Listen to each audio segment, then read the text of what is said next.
Section 5, Unit 5, taper turning. Alright, introduction, taper, constant change in the diameter of a cylinder. You've got self-holding versus self-releasing taper parts, machining for appearance, weight reduction, or clearance. These parts in A are tapered because they each have a constant rate of diameter change. The parts in B are bell-shaped and not considered tapers. Angular included versus centerline, rate of change, ratio diameter change at overall length, and TPI/TPF. They're all typical taper specifications. A taper specified by an angle, included angle, and B by a centerline angle. A is tapered specified by TPI, which is taper per inch, or taper specified by TPF, which is taper per foot in B. Both of these specifications would produce parts with the same dimensions. Here shows a taper specified by end diameters and length. So your large diameter is 850, your small diameter is 449. TPI or TPF can be converted to angular dimension or vice versa. So capital D is your large diameter, lowercase d is your small diameter. Your center line angle is from the from your midpoint to your outer angle, and then your included angle is the whole overall angle. Lowercase l is length of taper, and uppercase L is overall length of their part, and the summary of commonly used taper dimensions. Alright, so taper dimensions and calculations. So determine TPI and TPF. Your large diameter is 850 and your smaller diameter is 300. Your length of your taper is 1.344. So TPI equals large diameter minus small diameter over your length of taper. So you plug your dimensions in there and it equals out to be 0.4095 TPI. You convert that to TPF by multiplying it by 12, and it would be taper per foot would be 4.914. If you're trying to determine your large diameter, so you know your TPI is 1/4 of an inch. Your smaller diameter is 375, and your taper length is 1.5.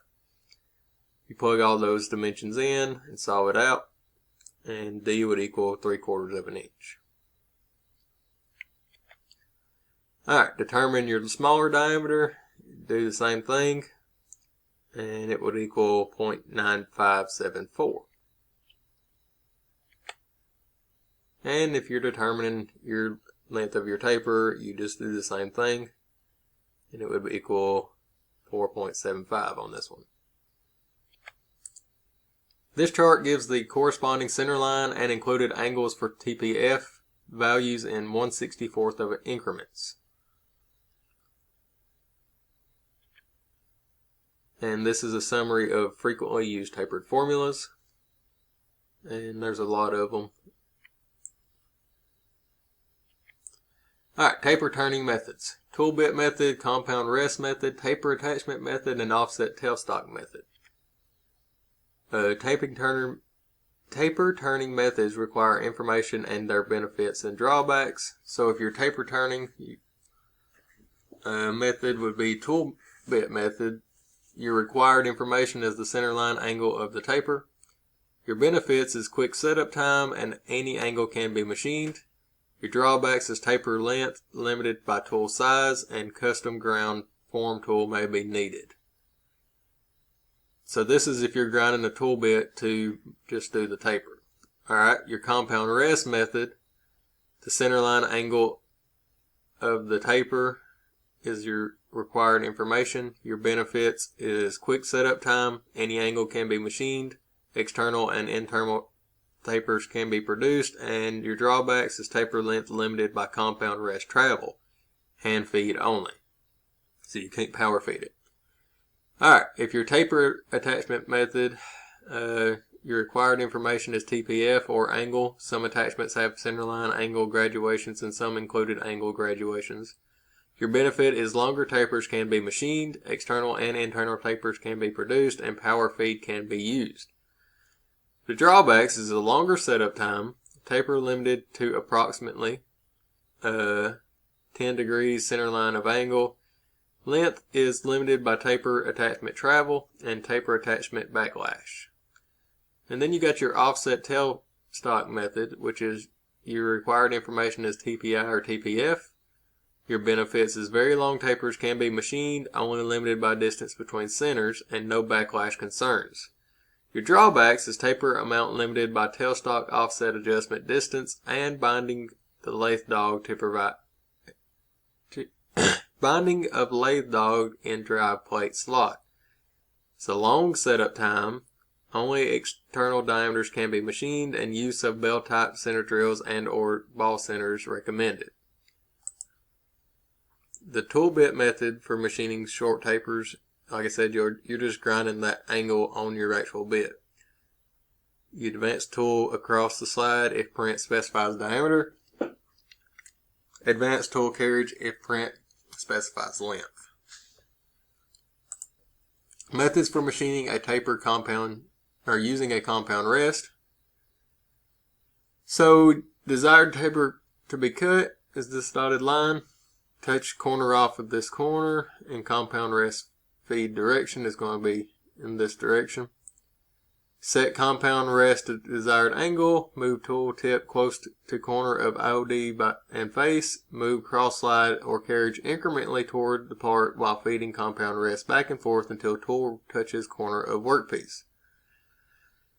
This cross slide will not be moved during this process.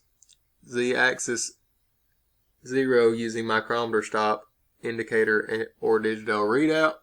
Move compound rest so tool clears the face of the workpiece. Move carriage towards the headstock incrementally through and take roughing passes in direction of arrows using compound rest. Take final pass with compound rest when carriage has been advanced a total distance of a dimension. And the carriage will not be moved during this process, so lock it in place. X-axis 0 using micrometer collar or digital readout. Move compound rest so tool clears the face of the workpiece. And move cross slide incrementally toward part center and take roughing passes in direction of arrows using compound rest. Take final pass with compound rest when cross slide has been advanced. The total distance and dimension B. Clamp the attachment to the ways. Adjusting the taper attachment. Loosen the locking screws. Adjust the guide rail. Retighten the locking screws. Positioning the compound rest parallel to the cross slide for setting depth cut can aid in eliminating backlash when using the taper attachment. Make sure that section of the work to be tapered is within the travel of the taper attachment. Using dial indicators, check the setting of the taper attachment. A0 indicator number 1 on the straight part or test part, and indicator number 2 against the carriage. Using dial indicators to check the setting of the taper attachment. B, move the carriage 1 inch in the cutting direction measured with an indicator number 2, and check reading with indicator number 1. Reading should be 1/2 of the TPI. Adjusting taper attachment. Using the lathe's digital readout to check the taper attachment setting. A, 0 both cross slide and longitudinal feed fields. B, then move the carriage 1 inch in the cutting direction and check the cross slide movement reading. In diameter mode, it should equal TPI. C, in radius mode, it should be 1/2 of the TPI.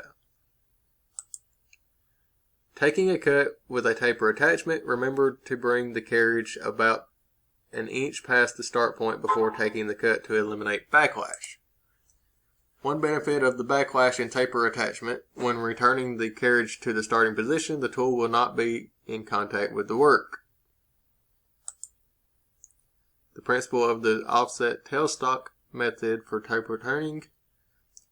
So you're putting one in the headstock and then you're moving your taper or your tailstock off center.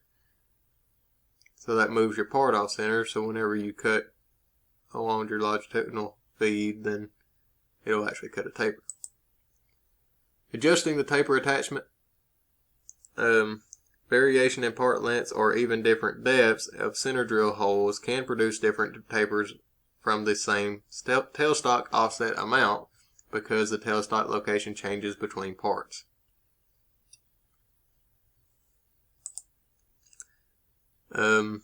Drilling with a radius type center drill will allow the workpiece to pivot more easily in the centers. Alright, setting tailstock offset with a dial indicator. A on the left, 0 the indicator against the tailstock quill. B on the right, then adjust the tailstock until the indicator displays the offset amount.